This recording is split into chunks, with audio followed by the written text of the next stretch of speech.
comes to watering, don't be afraid to kill one or two of them. Hi guys, I'm Dennis. Welcome to my channel, Guy with a Plant. In today's episode, I'm going to be talking about watering your house plants and what are some of the factors that may affect your watering habits.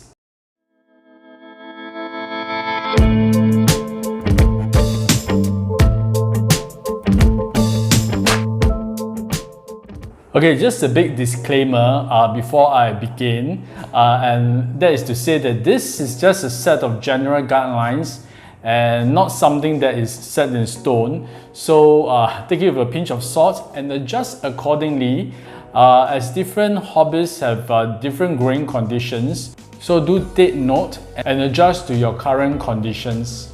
Okay, I got to confess, I'm a die-hard underwaterer.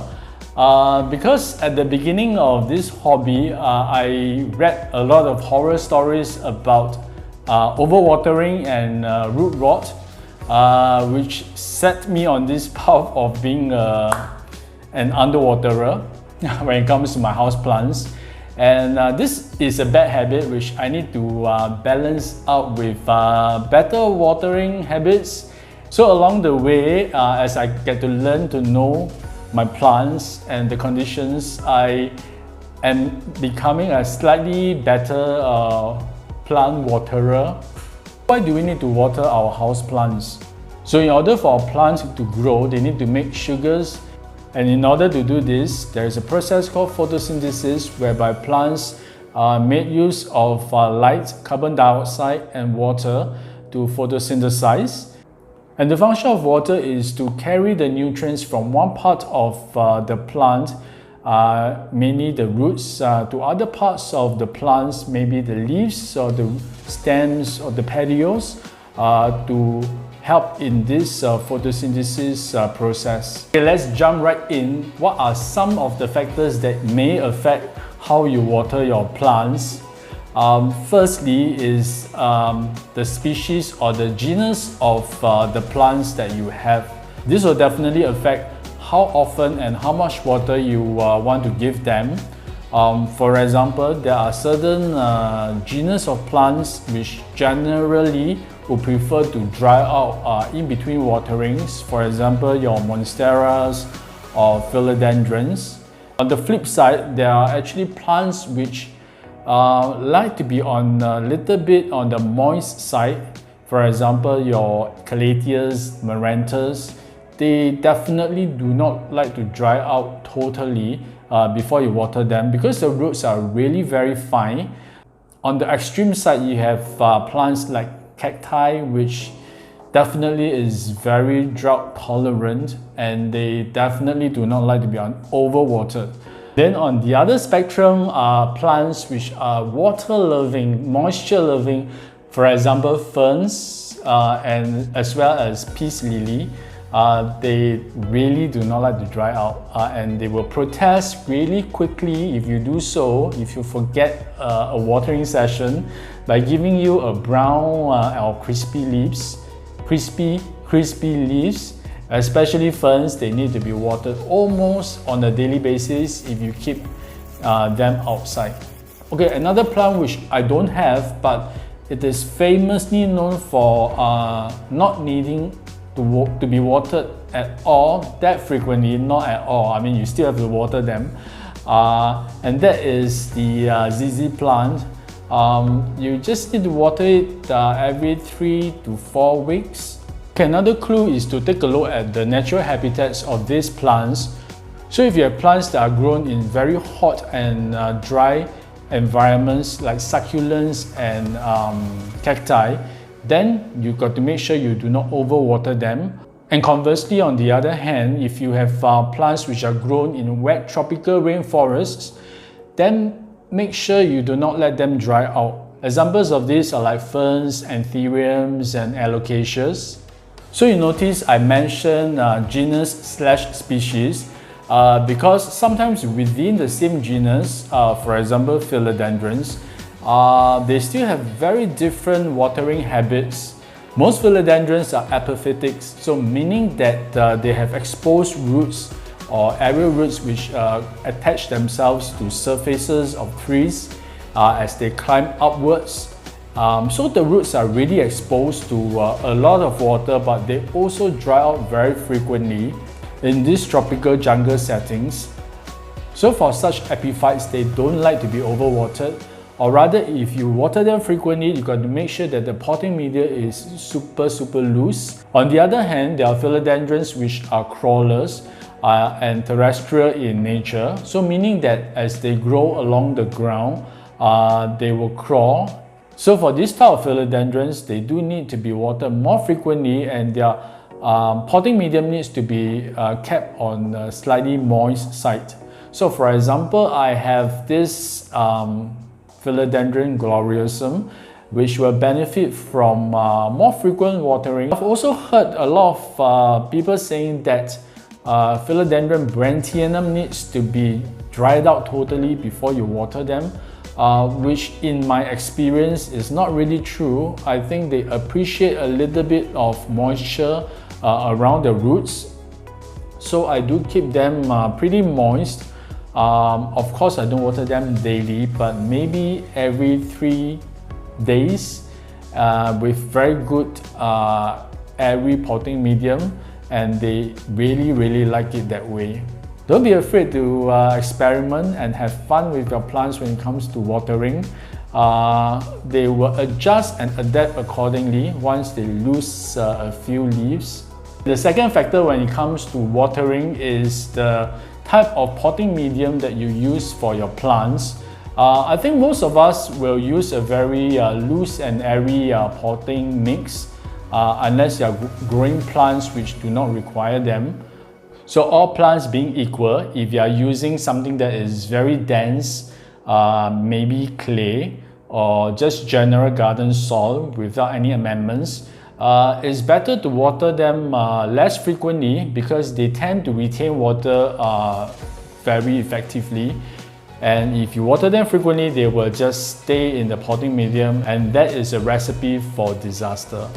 On the other hand, if you are using very loose potting medium, for example an aerod mix for your philodendrons or anthuriums or monsteras, you have perlite, pumice, cocoa chips, bark to give it good aeration for the roots.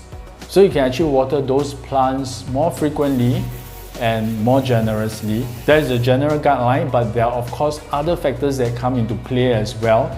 So all this will affect how you water your plants. So I have this huge pot of Monstera Thai Constellation, which when I first got it, the seller potted it up in this very peaty, almost garden soil kind of potting medium. And I was a little bit concerned because, you know, I was used to having my monsteras in those chunky, loose potting medium. Surprisingly, the plant did really well in that and gave me a lot of huge leaves. So it's really a matter of monitoring your plants to see whether have they adapt to the conditions in terms of the potting medium. If they do, then there's really no need to change it. But of course, that will affect how you water them. So another example is the colocaceous. They really do like to be in this very dense, almost clay-like potting medium, and with a lot of watering, because that is their nature. That's how they are grown. So it's really about learning what your plant needs. Okay, factor number 3 is the pot itself. Often do you water will depend also what type of pots do you have. If you have a terracotta pot versus a plastic pot, that will make a difference, because a terracotta pot is really porous. Once you water them, the water will start to leak away from the surface of this pot more quickly than a plastic one. So if a plant needs something that is more moisture retentive, you wouldn't want to pot it up in a clay pot or a terracotta pot unless you want to water it every day. And who has the time, right? So for those, you have to keep it in a plastic container so that This alocasia, this is a golden bone. Alocasias, they like to be a little bit on the moist side. Of course, they still need to dry out before you water them, but don't keep it bone dry. So for alocasias, I'll tend to use a plastic pot. And for plants like Monstera, I wouldn't mind using a terracotta pot so that it doesn't get overwatered. Yeah, in fact, I like terracotta pot. I love the look, the very rustic and natural look. After a while, very weathered look. What type of pots will also determine how often you water your plants. Of course, there are other types of pots like glazed pots, ceramic pots. Those are non-porous as well. It's similar to a plastic pot. But I use a lot of plastic nursery pots because they are easier to maneuver, easier to remove the plant when there is a need to repot them. And of course, the size of the pots or the planters do matter, because if you have a bigger pot compared to a smaller one, then try not to water it too often or too much, because the water tends to stay within the pot and it takes a longer time to dry out as opposed to a smaller pot. Smaller pots, of course, they'll dry out easier, faster, so you have to water them maybe more frequently. So when you consider the size of the pots, you got to consider the root ball of the plant as well. So if the plant has a very small root ball, you don't want to pot it up with a very big pot, because then there'll be no roots covering the rest of the potting medium and they'll just remain wet for a very long time, and that will invite bacteria and fungus to settle in and to have a party, and that is really bad for the roots of the plant. Okay, factor number 4 is the placement of your plants. So for plants which are grown indoors versus plants which are grown outdoors, there's definitely a difference when it comes to watering them.